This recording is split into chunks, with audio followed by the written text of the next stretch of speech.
Hello, everybody. Scott Golden here with the AEW Dark Review for the 22nd of December 2020. Can't believe we're almost in 2021. Hopefully, for everyone, it's a better year than it was for everyone, including but not limited to me. And if you've had a good year, hope it's better for you than this year. Anyway. In any event, as we move forward, we are moving into interesting times, certainly for just about everybody, including AEW. AEW, of course, in their second year now, and to think that they've come this far. I'm just trying to pull up my notes, and my notepad isn't wanting to load for some reason that isn't exactly relevant to me in this moment. But anyway, so. We've certainly seen a lot in the wrestling realm, and you all have hung out for almost 900 videos across old school and new school, and we're going to hopefully continue to do that through the next little while here. But anyhow, the AEW Dark, just under 2 hours this week, certainly shorter than average. They've been clocking in at 2.5 to 3 most weeks in the last little while, but this one not that way. Excalibur and Taz are your announcers, as my notepad finally opens.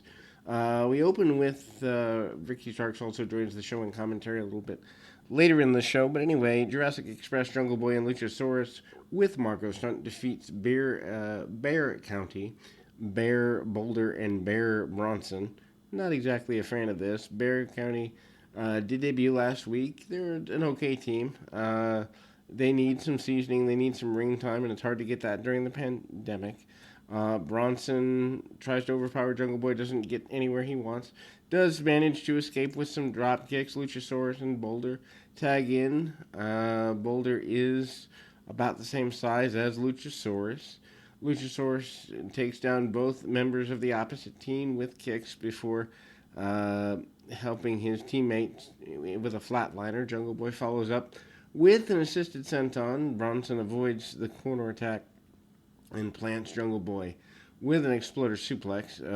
Bear County beats down Jungle Boy for a little bit. They use a lot of power moves, power bombs, suplexes, and then a tag to Luchasaurus. Luchasaurus nails some strikes and does a nip up after German suplex, and he manages to get rid of both opponents before Boulder breaks up the pin attempt. After choke slam and a standing moonsault, Bear County regains control. Bronson hits a Fire Thunder Driver, interesting name anyway, on Jungle Boy, and then hits a seated splash on Luchasaurus almost at the same time.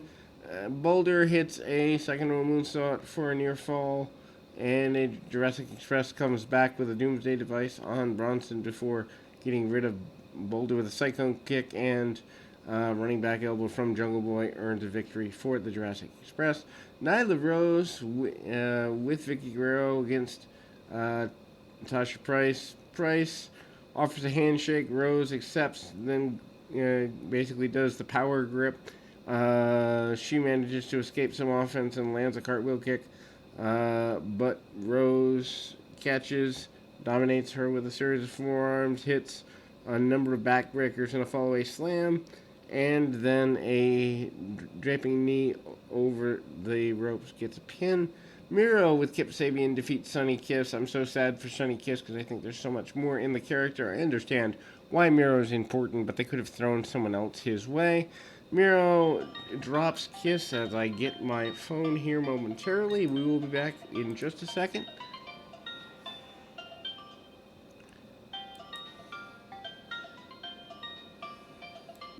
And to be fair, I do think it is rather interesting when we look at going forward with a team like Lucha Express, Jungle Express, that they are a team that needs to be kind of cultivated. Where do you want to go with them? A lot of people would say they're gimmicks. Some would say they're not. And that's kind of there. But anyway, that's going back to the opening segment. More in line, Miro and Sonny Kiss. I'm not a fan of them putting Miro with Sonny Kiss. Just because, I mean, him winning with the game over, Kiss rolling him up and rolls out of the way, Kiss landing a kick of his own. I don't think Sonny Kiss should be competitive with a guy Miro's size or his stature, but at the same time, I do think Sonny Kiss as a character does more for this company than Miro has been portrayed to be able to do thus far in his run. So it's an interesting deal. Kiss lands a diving Rana and then gets a near fall.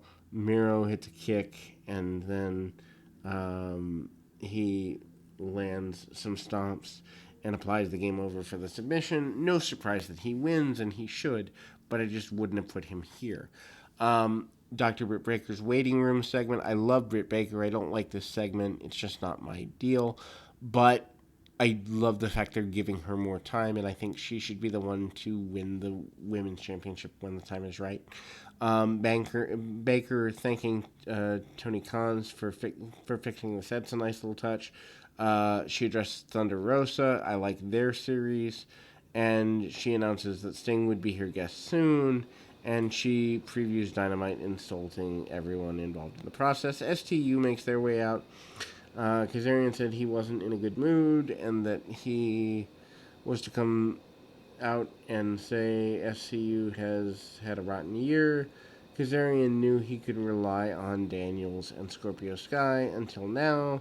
Kazarian said last week that SCU wrestled the Acclaimed and Daniels the one who lost, which is what happens every time. So Kazarian may be going heel or something like that. Kazarian has dedicated his whole life to the business and called Daniels not just his tag partner but his best friend. He apologized for letting responsibilities get in the way of personal relationship. Daniels basically tells him to stop because he's got nothing to apologize for, and that Kazarian is the epitome of a professional. He apologized to Kazarian because Daniels lost his passion he had in 2020 was the worst year of his professional life, to the point he hated coming to work every week. He said maybe it's a sign to walk away before he ruins his reputation. A dejected Daniels is about to leave. Kazarian won't let him lead. He says you don't get to do that. Calls Daniels a fighter and asks him one more time to fight by his side. And they're right now at the bottom of the tag division, but they will fight and claw to become champions again. I like this as a story if it leads to them regaining the championships. Remember, SCU as a trio were the first champions in tag division. I think them fighting back up for 2021 would make an interesting story. The challenge of TH2 to a match is a waste.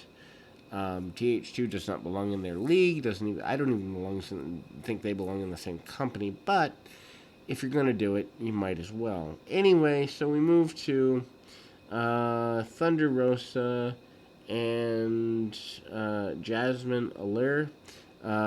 This is Allure's debut. Rosa locks in the top wrist lock, but gets taken down pretty quickly. She gets taken down with a leg sweep and a drop kick. Rosa comes back with a knee strike to the gut before hitting several kicks, and then hits a series of double knees for near fall.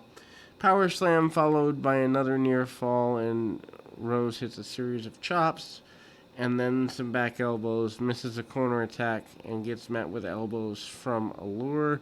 Cazador dive, which was kind of pointless, and Allure gets a near fall off that and hits a Fire Thunder Driver, does Rosa for the win. This was fine. I wish they were more directed with Thunder Rosa, but it was good for what it was. Stu Grayson with Evil Uno defeating Lee Johnson with QT Marshall.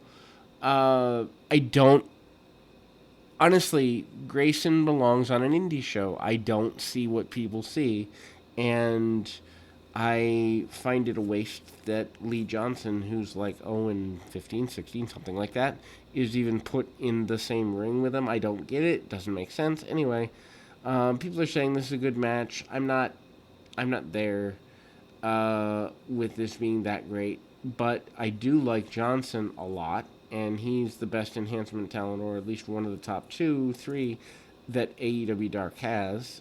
He hits strikes early, downs Grayson with a back elbow. Grayson hits a drop kick and cuts him off with a slingshot. And then there's a senton on the apron, follows up with some strike exchanges and a Uranage for near fall.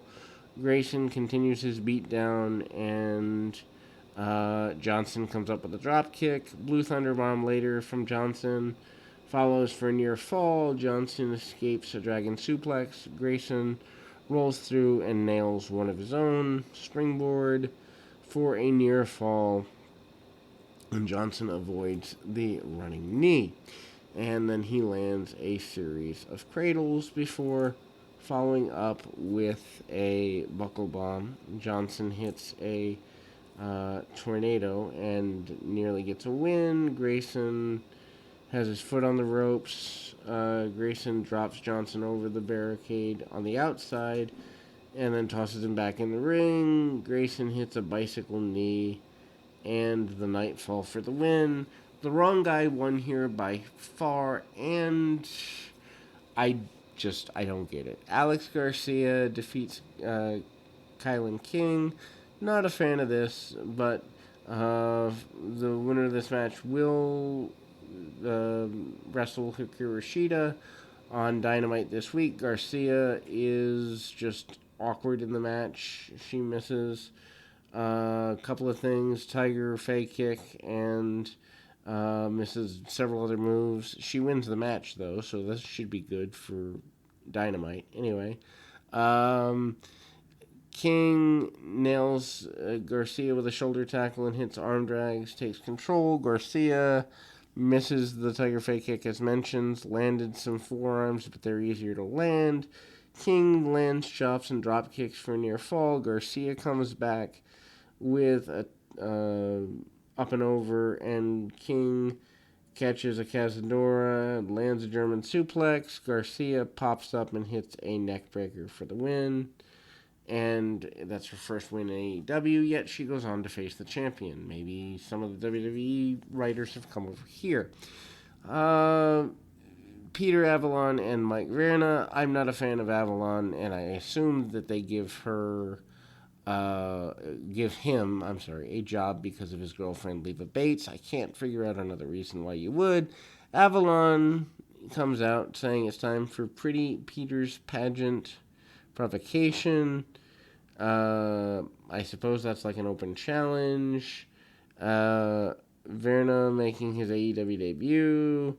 He's made appearances for Evolve, Beyond, and Chikara in the past. Not that it really matters, because it's just another body at this point. They have too much talent. Good problem to have, first world problem to have, but AEW has too many new faces too often, at least at this point, for my liking.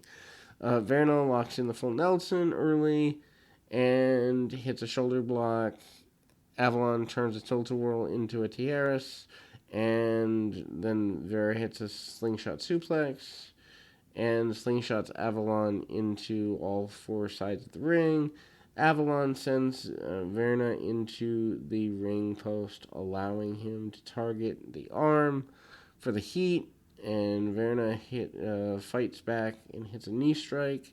Avalon escapes a powerbomb with an arm wrench for two. They fight on the top rope. Verna and Avalon hit the mat. And then there's a missile drop kick. Verna lands a clothesline and hits a tilt-a-whirl backbreaker of his own. And a Northern Light suplex for near fall. Why is a new guy getting this much offense? Avalon avoids a senton and hits a series of knees for the win. And then we go to Red Velvet against Vet Vixen. Vet Vixen's AEW debut. Velvet hits some arm drags and a single leg drop kick. Vet Vixen tries to fight back, doesn't do very well. Velvet avoids one of the kicks and landed a strike sequence of her own. Velvet hits Cazadora, Bulldog, and a moonsault for near fall. Vixen goes to the second rope. Velvet sends her to the mat with an iconoplasm. That's Ethan Page's old finish. A single leg drop kick followed by that gives her a win. Red Velvet is another talent that I don't see anything in, and to put her over on someone brand new either means you have nothing for the new person, or um, it just means you're not thinking when you're booking. Dark Order, Colt Cabana, Allen, Five Angels, and Preston 10 Vance defeat Aaron Solo, Fuego del Sol, and Ray Jax. Um, Dark Order members are at ringside. I guess there's a new guy, -1, who's the son of Brody Lee. Solo and Del Sol are just kind of throwaway, and this is Jax's AEW debut. Um, Cabana takes over on Del Sol early at the start, using his experience, and Angels and Solo tag in, and they wrestle to a stalemate. Why is a guy in a push stable wrestling to a stalemate with underneath talent? This doesn't make sense either. Vance and Jazz enter the match, and Vance flattens Jazz with a spinebuster. Dark Order then continues the beatdown for several minutes.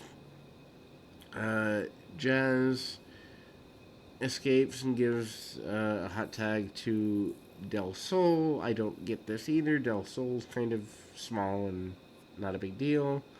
And then the match goes on. Angels and Vance continue. There's T. Harris's Tornado DDT. Vance catches him with a wheelbarrow suplex, German style, and then sends him to the hook kick. Angels hits a combination lariat and bionic elbow. Dark Order gets the win. Layla Hirsch, one of my favorite female competitors, defeats Maddie Renzowski, and I know I pronounced that wrong. My apologies. Hirsch takes over. She's probably one of the best. She's basically AEW's female Ronda Rousey. Not that statement doesn't make sense. She is a version of Ronda Rousey for AEW. She hits a double leg. Decent chain wrestling. Both girls come out looking well. Hirsch applies an arm breaker.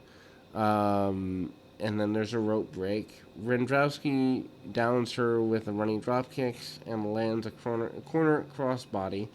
Hirsch kicks out and hits a German suplex. Renzowski applies a backslide for near fall and hits a facebuster for another near fall. Hirsch avoids a pump kick and hits a salto suplex and then reapplies the cross arm breaker, gets the submission win. Gun Club Austin, Colton Gunn with Billy Gunn defeats TNT, Terrence Hughes, and Terrell Hughes. Just interesting, 2 second-generation teams. I kind of like this. It's kind of fun in a weird way. TNT are the twin sons of Devon Dudley, for those that don't know. Terrence and Colton start off early. Terrence hits a hip toss. Austin and Terrell tag in. Austin drops Terrell with a shoulder block. Terrell comes back with a pinning attempt, though, and then gets a fireman's carry takeover. Exchange of holds. Austin takes control, allowing a tag to Colton. And then there's a running blockbuster for near fall. Blind tag from Terrence allows TNT to take control for another shoulder block. The Dudleys manage to, or second generation Dudleys manage to take advantage. They cut the ring off pretty well. Colton gets a hot tag. Colton runs pretty wild. Hits a drop kick. He follows up with a Colt 45. Swinging suplex for the victory. Surprised the Guns go over here, but they have been pushed for a while. Then we go to Ray Phoenix defeating Danny Limelight. If you haven't seen Limelight, he's worth checking out. He's not much to look at, but all of his offense is decent, and I would have put this in the main event slot because it was a back and forth match that did kind of show the athletic ability that Limelight has. First saw him on the UWN stuff, and I think he's good here.